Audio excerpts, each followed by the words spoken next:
चलो बेटा example number 43 discuss करते हैं। ये one of the most important question में से एक है, बहुत अच्छे से इसको प्रैक्टिस करना। इसमें क्या है, जब भी आप ध्यान रखना, देखो normal sine x cos x integration में तो ठीक है, यहाँ पर आपको मॉडुलस पे दे रखा है, यहाँ पर मॉड दे रखा है हम लोगों को। तो ये जो मॉड है ना, मॉड की प्रॉपर्टी को आपको पहले यूज़ करना पड़ेगा। तो मॉड की प्रॉपर्टी क्या होती है, मॉड के अंदर जो भी फंक्शन है उसको आपको क्या करना पड़ता है, बराबर एक्स बराबर 0 रखना पड़ता है हमेशा। क्यों? क्योंकि हमारा जो लिमिट होती है ना, उसके बीच की वैल्यू निकालनी पड़ती है हमें। जैसे -1 से -3/2 है लिमिट, इसके बीच की वैल्यू निकालनी पड़ेगी। तो एक्स हो जाएगा तो 0, तो sine pi x is equal to 0। अब आपको देखना है कि जो साइन पाई एक्स है वो किन किन एंगल्स पे 0 होता है। पहली चीज़ तो यही आ जाएगी, sine pi x is equal to sine 0, क्योंकि साइन हमें पता है 0 पे 0 होता है। तो pi x is equal to 0 और एक्स की वैल्यू आ गई आपकी 0। तो एक एंगल तो हमारे पास ये आ जाएगा, एक्स इज इक्वल टू 0। हमें पता है कि सिर्फ साइन 0 पे 0 नहीं होता, साइन पाई पे भी 0 होता है, साइन 2 पाई पे भी 0 होता है। तो वो भी वैल्यू आपको कंसिडर करनी पड़ेगी। तो हम लोग क्या करेंगे यहाँ पर, फिर से इसी में ये वाली जो sine pi x is equal to 0 है, इसी में हम आगे इसको लिखेंगे sine pi x is equal to sine pi, क्योंकि पाई पे भी 0 होता है। तो pi x is equal to pi हो गया और एक्स की वैल्यू आ गई हमारी 1। तो एक और वैल्यू आ गई हमारी एक्स की, ये वाली वैल्यू आ गई हमारी 1। अब हमें 2 पाई भी एक बार देखना पड़ेगा, तो हम लिखेंगे sine pi x is equal to sine 2 pi, pi x is equal to 2 pi, एक्स की वैल्यू आ गई 2। अब देखो इस वैल्यू को हम कंसिडर नहीं करेंगे। क्यों कंसिडर नहीं करेंगे? क्योंकि अगर आप ध्यान से देखोगे तो हमारी जो लिमिट है वो -1 से -3/2 है। हमें जो वैल्यू चाहिए, हमें जो वैल्यू मिलेगी वो इनके बीच की वैल्यू मिलेगी। तो क्योंकि हमारा यहाँ पर अपर लिमिट ही -3/2 यानी हमारी अपर लिमिट माइनस का नहीं है, ध्यान रखना, हमारी अपर लिमिट ही 3/2 यानी 1.5 है, यानी कि 2 वैल्यू तो हम कंसिडर कर ही नहीं सकते। तो इसलिए हम ये वैल्यू हटा देंगे। तो हमें 2 वैल्यू मिली यहाँ पर, 0 और 1। ठीक है, तो इन्हीं वैल्यूज़ को हम लोगों को यूज़ करना है यहाँ पर। कभी भी मॉडुलस का क्वेश्चन हो तो हमेशा आप ध्यान रखना, मॉडुलस के अंदर जो फंक्शन है उसको बराबर 0 हमेशा रखना पड़ता है, एक्स की वैल्यू निकालनी पड़ती है, बीच की लिमिट निकलती है उससे हमारी। तो हम इसकी नंबर लाइन यहाँ पर ड्रॉ कर लेंगे।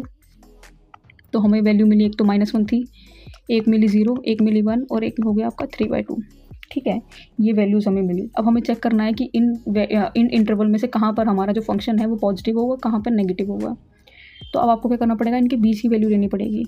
तो -1 से 0 के बीच की वैल्यू, जैसे हमने लोगों ने यहाँ पर x की वैल्यू -1/2 ले ली, -0.5 इनके बीच में ही आ रहा है। तो अब वैल्यू आप अपने फंक्शन के अंदर पुट करोगे तो ये आ जाएगा -1/2 साइन पाई और आपका यहाँ पर आ जाएगा -1/2। ठीक है, क्या वैल्यू आ रही है उससे फ़र्क नहीं पड़ता, सिर्फ साइन से फ़र्क पड़ता है। तो यहाँ पर देखो आपको पता है कि साइन ऑफ -θ जो होता है वो आता है माइनस का साइन थीटा, यानी माइनस बाहर आ जाएगा। और अगर ये माइनस बाहर आएगा तो ये माइनस प्लस हो जाएगा। तो यानी कि यहाँ इसके इंटरवल में हमारी जो भी वैल्यू आएगी वो पॉजिटिव ही आएगी। ठीक है, चलो अब देखते हैं 0 से लेके 1 पे। 0 से लेके 1 के बीच में भी कोई वैल्यू आप ले लो। तो जैसे हमने x की वैल्यू ले ली यहाँ पर 0.2 ले ली, तो यह जाएगा 0.2 साइन पाई इंटू 0.2।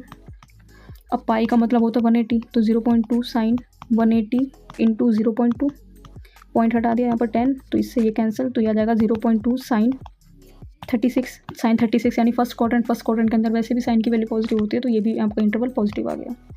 अब तीसरा इंटरवल में देखते हैं हम लोग। तीसरा है 1 से लेके 3/2 यानी 1.5।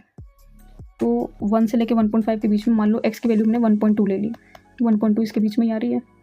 तो यह आ जाएगा 1.2 साइन पाई इंटू 1.2, यानी सिंपल साइन 180 इंटू 1.2, पॉइंट हटाओगे फिर 10। तो अब 18 इंटू 12 करोगे ना आप, तो यह आएगा 216। तो साइन 216 आपको पता है ये थर्ड क्वाड्रेंट के अंदर लाई कर रहा है।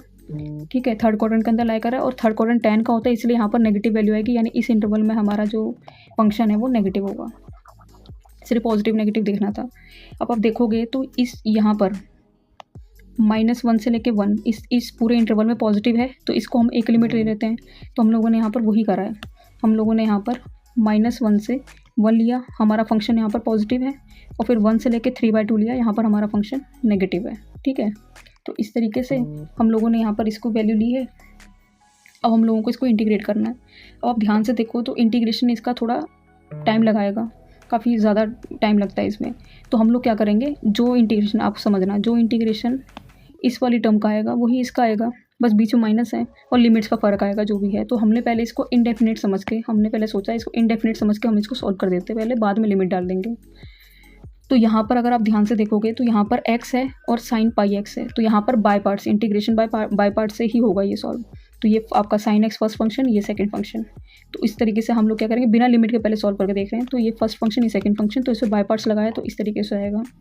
अब आपका x एज इट इज़ है integration of sine pi x। Sine pi x का माइनस का कॉस पाई x होता है और पाई x का पाई बन जाता है माइनस आपको डिफ्रेंशिएशन करना है x का, तो वो 1 हो जाएगा, और इसका इंटीग्रेशन करना है साइन पाई x का, तो वही आ जाएगा minus cos pi x upon में पाई।